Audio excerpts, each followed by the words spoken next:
অবশেষে 1.5 দিন পর বেলঘরিয়ায় শুট আউটের ঘটনায় একজনকে গ্রেফতার করতে পারল পুলিশ। তবে পুলিশের ভূমিকায় ব্যাপক ক্ষুব্ধ এলাকাবাসী। এদিকে গুলিকাণ্ডের পর নিজেদের ব্যর্থতা ঢাকতে ফের অর্জুন সিংকে আক্রমণ করলেন মদন মিত্র। পাল্টা বিজেপি নেতার জবাব, পুলিশকে তোলাবাজির ভাগ দেয় তৃণমূলই।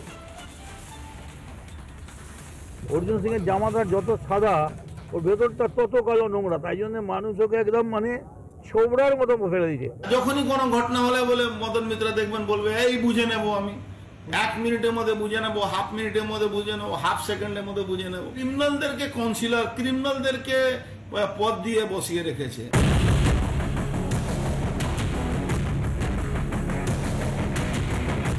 দুষ্কৃতীদের গুলিতে এক তৃণমূল কর্মী সহ 2 জনের আহত হওয়ার ঘটনার পর থেকে উত্তপ্ত বেলঘরিয়া। চড়ছে রাজনীতির পারদ। কেন তৃণমূল কর্মী বিকাশ সিংকে খুনের চেষ্টা? তোলাবাজি নিয়েই কি বিবাদ? গোষ্ঠীদ্বন্দ্বের জেরেই কি পথের কাঁটাকে সরানোর ছক? এমন সব প্রশ্ন জোরালো হতেই দায় ঝাড়ার মরিয়ার চেষ্টা শাসকের। বিজেপি আর অর্জুন সিং এর নাম করে হুঙ্কার ছাড়ছেন কামারহাটির তৃণমূল বিধায়ক মদন মিত্র।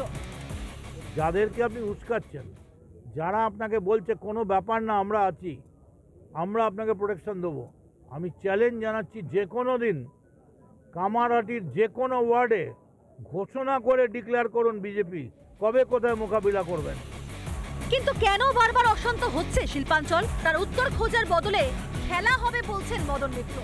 এখানে যা খেলা হয় তাই হবে, ভালো খেলা হবে, বড় খেলা হবে। আরে আমায় যদি কেউ ডান্ডা দিয়ে মারতে আসে আমি কি বাস্তায় পড়ে থাকবো নাকি? শাসকের কথাতেই স্পষ্ট উস্কানির রাজনীতি করছে কারা। এই প্রসঙ্গ তুলেই পুলিশ আর তৃণমূলের অশুভ আঁতাতের দাবি করছেন ব্যারাকপুরের প্রাক্তন বিজেপি সাংসদ অর্জুন সিং। তৃণমূলের এমএলএ, তৃণমূলের মন্ত্রী, তৃণমূলের কাউন্সিলর, তৃণমূলের নেতারা পুলিশকে ভাগ পাঠায়।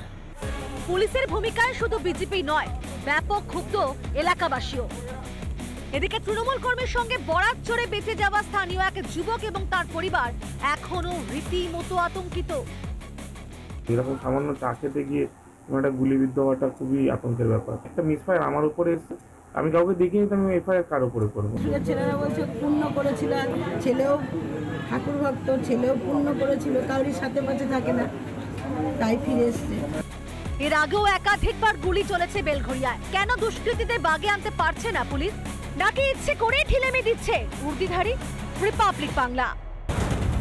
নানা ধরনের কন্টেন্ট দেখার জন্য লাইক করুন, শেয়ার করুন আমাদের ফেসবুক পেজ, সাবস্ক্রাইব করুন আমাদের ইউটিউব চ্যানেল। পাশাপাশি অন্যান্য ব্রেকিং নিউজের জন্য অবশ্যই চোখ রাখুন রিপাবলিক বাংলায়।